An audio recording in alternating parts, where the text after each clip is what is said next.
A Papangu, ela é uma banda de... A gente tem várias alcunhas, algumas que nós carregamos desde o começo, outras que ganhamos de fãs, outras que ganhamos também do público. Algumas que a gente gosta de usar, rock experimental, forró pesado, metal vanguardista, mas cada vez mais a gente se vê também passando pelo território do jazz fusion e de jazz metal, talvez alguns digam.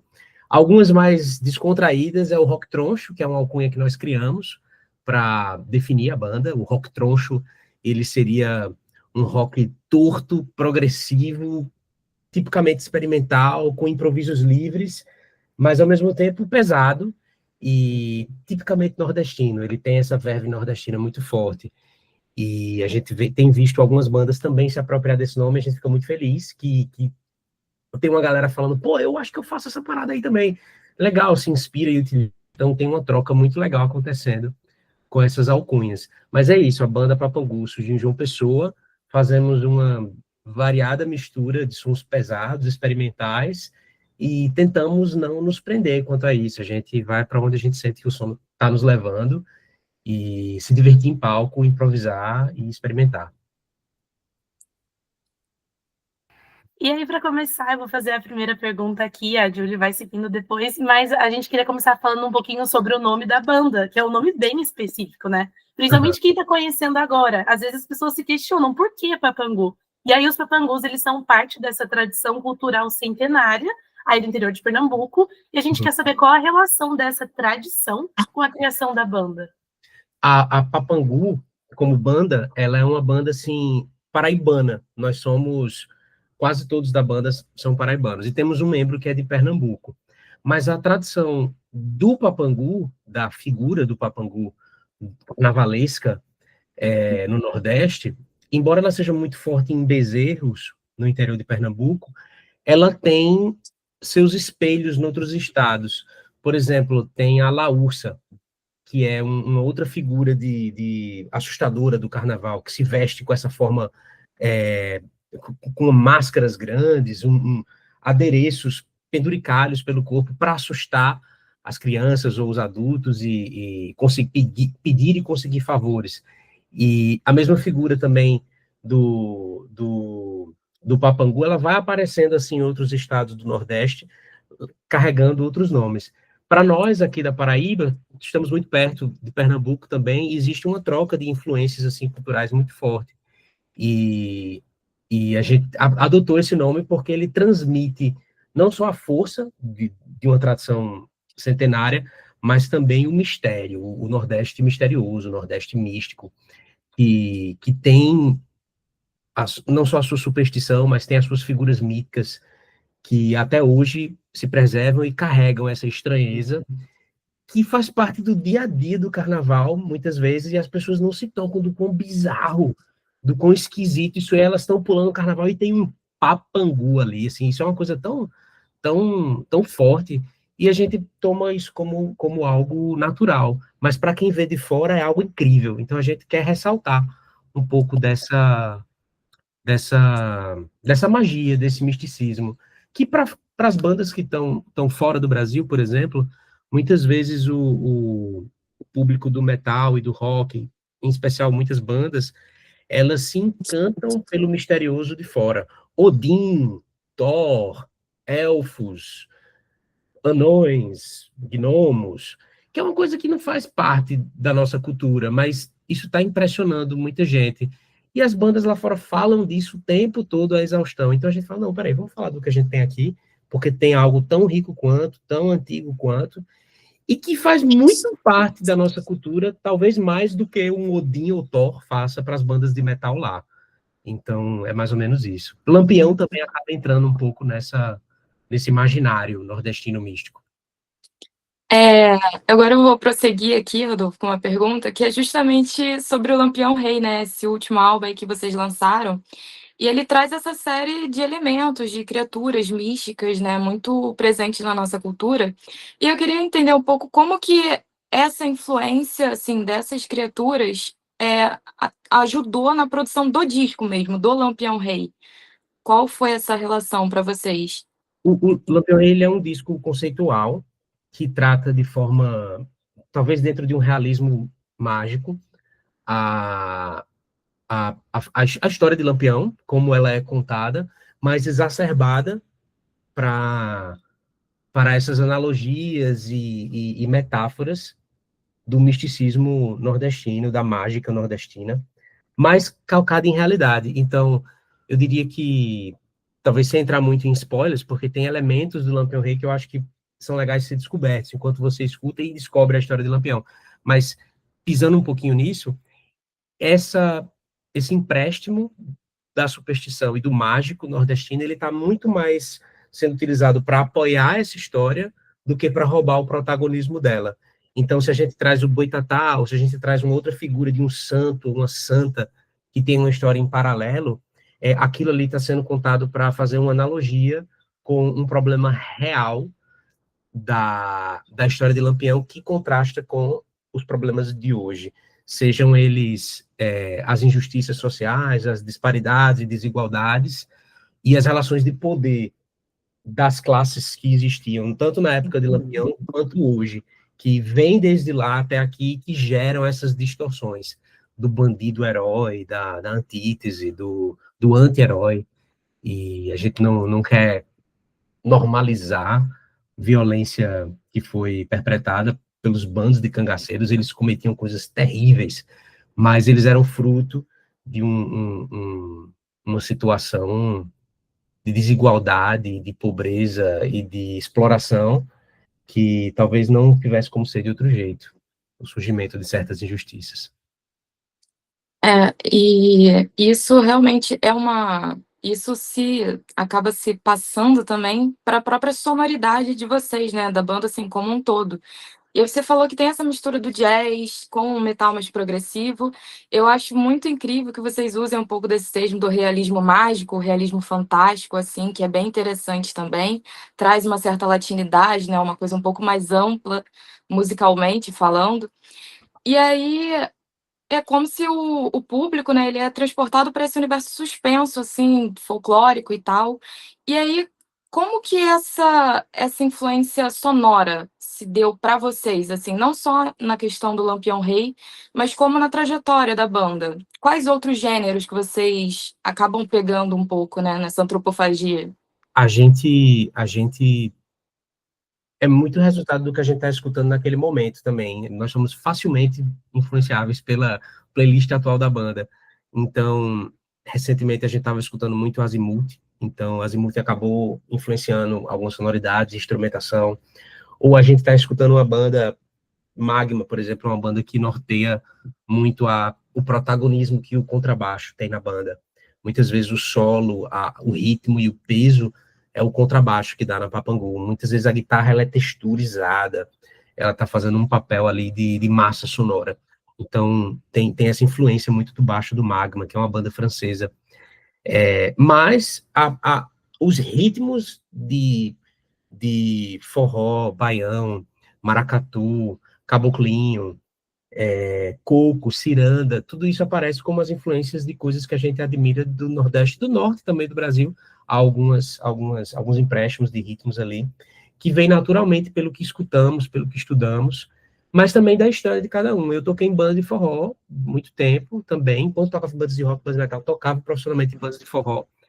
E isso influencia o meu irmão Pedro, ele estuda música, de fato, ele é um grande estudioso, acadêmico, então ele vai atrás de ritmos que são novos para muitos da banda, e pelo fato de alguns de nós não termos essa mesma fluência acadêmica musical que Pedro tem, por exemplo, quando ele traz esses ritmos latinos ou nordestinos que são diferentes, a gente acaba colocando a nossa própria assinatura de metal, de rock naquilo, e não fica igual, mas fica do nosso jeito. E eu acho que se forçar e se desafiar a fazer coisas que são diferentes, tem dado essa assinatura. A gente vê repercutir com o público, seja especializado ou não, essa estranheza de, caramba, eu nunca imaginei que esse ritmo ia dar certo com isso, que ia dar certo com aquilo. E, ao mesmo tempo, a gente quer ter muito cuidado de não fazer meramente um token, de ser, digamos, usar uma expressão da moda, mas daquele ritmo ter entrado por cotas, digamos assim. Estamos usando só por usar, estamos usando para que seja seja nordestino. A gente vê algumas bandas fazerem isso, assim, é um pouco frustrante. De, tipo, faz uma música de metal, a música é de metal, e aí fala, não, mas vamos botar um triângulo aqui, vai. Aí põe o triângulo, e é só, tipo, não faz parte do contexto da coisa, não tem uma história por trás daquilo. Entrou, é um token aquilo ali, você está querendo poder dizer que tem uma certa nordestinidade. A gente quer fazer tudo de forma natural. Se a música pede aquilo, a gente coloca. Se ela não pede, a gente não força. E eu acho que essa naturalidade é transmitida quando é autêntica. Eu me orgulho na banda, e todos nós também, da gente só fazer o que a gente gosta. Então, isso é algo que a gente quer sempre deixar claro para o público. Isso é muito legal, porque recentemente também vocês deram uma entrevista, né, no Experimente, e falaram que iniciou o projeto fazendo covers de bandas. E aí, quais bandas, assim, fizeram parte da setlist de vocês? E você já citou, né, algumas aqui. Eu queria um pouco desse início da Papangu, o que construiu ali. A Papangu, ela tem um início dessas bandas adolescentes, né, de parte da banda que havia começado. Acho que muita gente começa tirando algo de alguém, né, aprendendo a tocar música de outra pessoa, porque admira, quer mimetizar aquela experiência de palco, uma música, um vocal diferente. Mas temos histórias diferentes também na banda. Por exemplo, alguns de nós tiveram a maior parte da experiência inicial tocando na igreja, quando eram pré-adolescentes. Já outros começaram formando uma banda autoral logo de cara, sem nunca ter tocado nenhum cover, tentando criar alguma coisa. Mas a maioria de nós, sim, de fato, começou com bandas covers, e aí são covers típicos de bandas de metal, Metallica, Iron Maiden e etc. Você vai pegando aquilo ali. E dentre essas variedades, temos também um membro, por exemplo, que tocava em bandas de trio pé de serra, Vitor, baterista, tocava triângulo e zabumba também em trio pé de serra, ao mesmo tempo que fazia cover de Angra e Xamã. Eu toquei em banda de pop rock na noite, em blues, ainda tenho banda de blues. São muito variadas, assim, as influências iniciais. Mas a Papangu, enquanto origem, tem, de fato, essa banda que tocava covers, que três desses membros fundadores dessa primeira formação ainda estão aqui. E um deles, que era o baterista inicial, não está mais. Ai, muito legal. Nesse sentido, né, assim, de grandes bandas de metal, né, Iron Maiden, Metallica, muitas inglesas, estadunidenses, e vocês recentemente fizeram, né, essa turnê passando por alguns países do Reino Unido, passando pelos Estados Unidos também, e eu queria que você... Estados Unidos a gente não foi ainda. Não Queremos foi, ir. tá próximo, né? Reino Unido e Europa. Por enquanto, ainda não fomos aos Estados Não Unidos. foi Queremos ainda. ir, mas ainda não. Como que essa experiência influenciou vocês? Como é que vocês tinham essa expectativa já da recepção do público? Conta pra gente um pouquinho dessa experiência. Existe uma força no Reino Unido do rock progressivo que é muito expressiva. Ele surgiu basicamente lá. Assim, as principais bandas do rock progressivo são do Reino Unido: Yes, Genesis, King Crimson, são todas bandas que nos influenciam muito. Então, não dá para destacar totalmente o som que a gente faz dessa realidade que foi criada no final dos anos 60, começo dos anos 70. Então, foi muito empolgante poder tocar rock progressivo em português no país onde esse som meio que se originou. Mas o Brasil também foi sempre muito rápido em pegar o que há de melhor lá fora, tornar nosso e melhorar. Honestamente, assim, o rock progressivo e as bandas psicodélicas brasileiras dos anos 70 são muito melhores que as de fora. Mutantes é incrível, assim, Bacamarte, Casa do Sol, Ave Sangria, Terreno Baldio, A Cor do Som, pega qualquer banda dos anos 70 no Brasil e ela, assim, come com farinha as lá de fora. Não tem o que dizer. Então, tem um público de rock progressivo lá, e ele já é cabeça aberta, porque o rock progressivo pede esse desprendimento. E a grande surpresa, que é o que a gente ficou mais feliz, é que o idioma não importa. Eles estão felizes de escutar aquele som, que é autêntico, mesmo que eles não entendam o que está sendo dito, porque a gente canta em português. Faz sentido aquele som para aquele público, eles estão abertos a escutá-lo. É um público, eu acho que, no geral, um pouco mais maduro para a experimentação sonora, mas a gente nota essa diferença no Brasil, do público também estar cada vez mais aberto para esse som. As preocupações, muitas vezes, que existem no Brasil é de cena, de nicho, do público, ou talvez os produtores e dos promotores estarem mais preocupados se o público vai gostar do que o próprio público está. O público ele está de boa, se a música for legal, ele vai curtir. Mas as curadorias, as produções e as promoções de shows talvez ainda tenham essa preocupação de em que caixinha ele vai colocar o seu som para daí determinar se o público vai gostar ou não. Ah, vocês são uma banda disso? Acho que isso não vai funcionar. Enquanto lá fora, a galera só quer escutar música boa mesmo. Aqui também a galera só quer escutar música boa. Talvez o, as grandes produções é que precisam se desprender um pouco mais disso. Mas sendo justo com alguns festivais recentes que a gente tem feito, nós vemos essa mudança acontecer aqui. A exemplo do Feira Noise, em Feira de Santana, que a gente vai tocar nessa próxima semana. É um festival super variado. O Lollapalooza, que a gente também vai tocar. O fato deles colocarem uma banda como a gente, que é esquisita, pesada, nordestina, música de 8 minutos. A gente é a antítese do que a indústria pede hoje em dia. O refrão só chega depois de 2 minutos de música. O refrão não se repete. A música não tem 3 minutos. Tem uma introdução longuíssima. Nada que a indústria pede, que o TikTok pede, basicamente. Mas tá dando certo.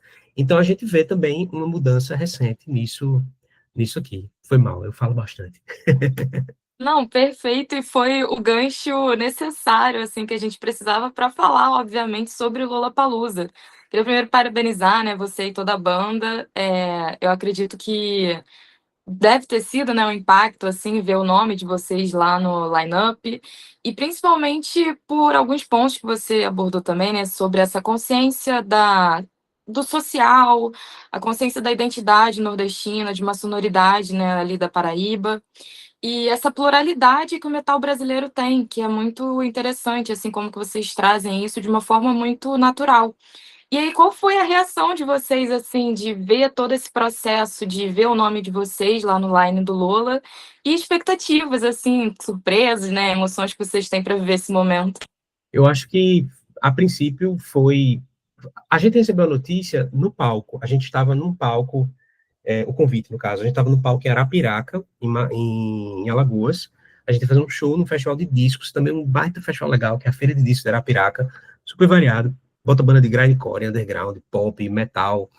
E a gente estava no palco montando os instrumentos, quando um dos membros fala, Rodolfo, olha, o Marco fala, olha aqui agora o inbox do Instagram da banda. Eu abri o Instagram e tinha uma mensagem do diretor do Lollapalooza nos convidando. Ali, quero falar com vocês para falar sobre o Lollapalooza 2026. Desse jeito, assim, uma mensagem no Instagram. E é engraçado, porque quebra vários paradigmas que você tem formado sobre como essas coisas acontecem. Porque antes de você entrar nesse circuito, de você, pelo menos, botar um pezinho, tantas mentiras são ditas. Tem gente que fala, você tem que pagar para tocar. Tem gente que fala, você tem que conhecer as pessoas certas. Você tem que conhecer as pessoas certas. Mas, às vezes, não. Às vezes, você não tem que conhecer. Você tem que falar com fulano, ciclano e tal. E, não, às vezes o convite chega e chegou, e isso foi muito importante para a gente, porque nos deu muito orgulho de que o que a gente estava fazendo até ali gerou uma repercussão que trouxe esse convite até nós. Então, acho que o orgulho foi o principal sentimento. Depois daquilo você começa a digerir e vai pensar na organização, assim, aí gera uma certa ansiedade positiva de como se organizar para isso, né?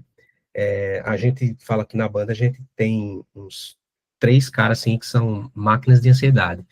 E a nossa grande força é a ansiedade e cara de pau. A gente tem essas duas coisas. Cara de pau para mandar e-mail na cara dura, assim, pedir mesmo, para participar em várias coisas. E a outra é a ansiedade, que faz com que a gente acorde de manhã e pense, o que eu posso fazer pela banda hoje? Então, isso foi algo que exacerbou um pouco esse sentimento positivo de buscar sempre melhorar. E é isso, quebra de paradigmas, empolgação, orgulho e ansiedade. E agora falando um pouquinho do que a gente acabou de ver no Instagram, um tempinho antes dessa entrevista, falando que estavam masterizando o terceiro disco, um processo 100% ali analógico, sem IA, sem computadores. Como foi essa escolha para vocês de quebrar um pouco com esses últimos momentos que as pessoas usam tanto IA e as gravações são tão feitas ali no meio da tecnologia, né? Como que foi para vocês essa escolha? Acho que a Júlia caiu, talvez. Ela caiu, aí voltou. Voltei. Sobre o disco 3, eu não posso falar muita coisa sobre ele, mas, assim, em linhas gerais, nós não fetichizamos, assim, a gravação analógica. Ela não é uma coisa assim, uau, tal, e nem também antagonizamos o digital. É importante, muitas vezes, a gente está aqui agora utilizando, né, uma ferramenta digital que possibilita essas coisas.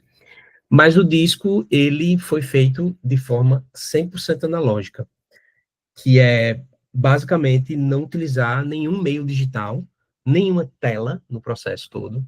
E estamos, nesse momento, passando pela masterização dele.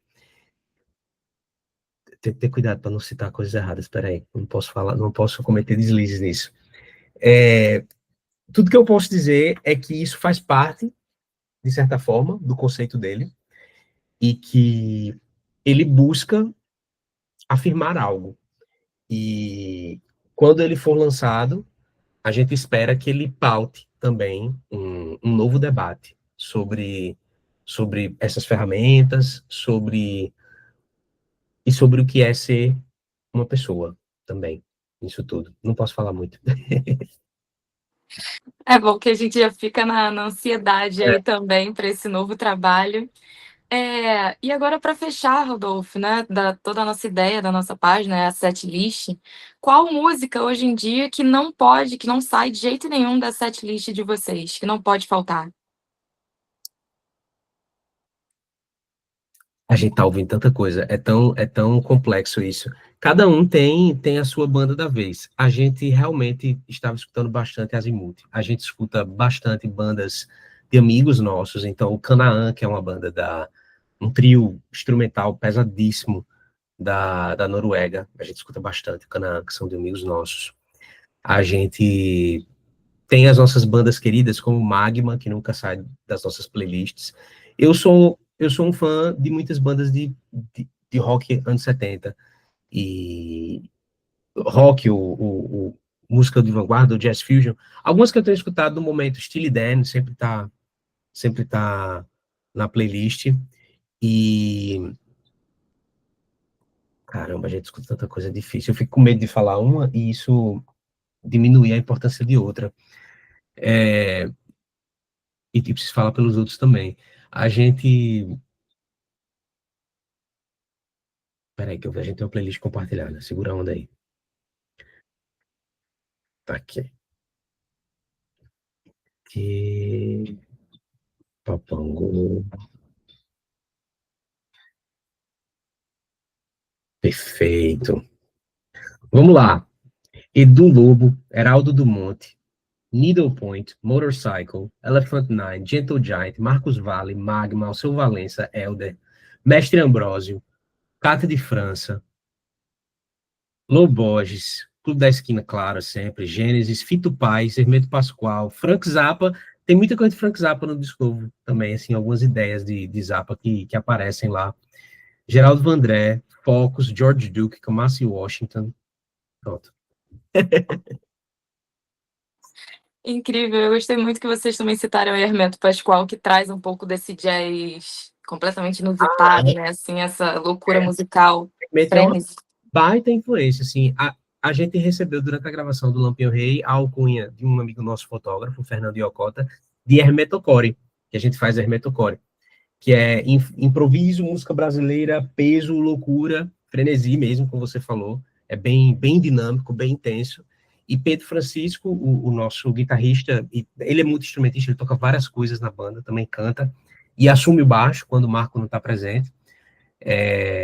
Pedro, ele tem uma influência muito grande de Hermeto Pascoal, ele estuda Hermeto Pascoal, e ele é curador de partituras que ele recebeu de presente de Hermeto Pascoal, de músicas inéditas. Um dia isso aí vai sair, mas assim, a gente tem essa proximidade com a música universal de Hermeto Pascoal também, é vital pra gente.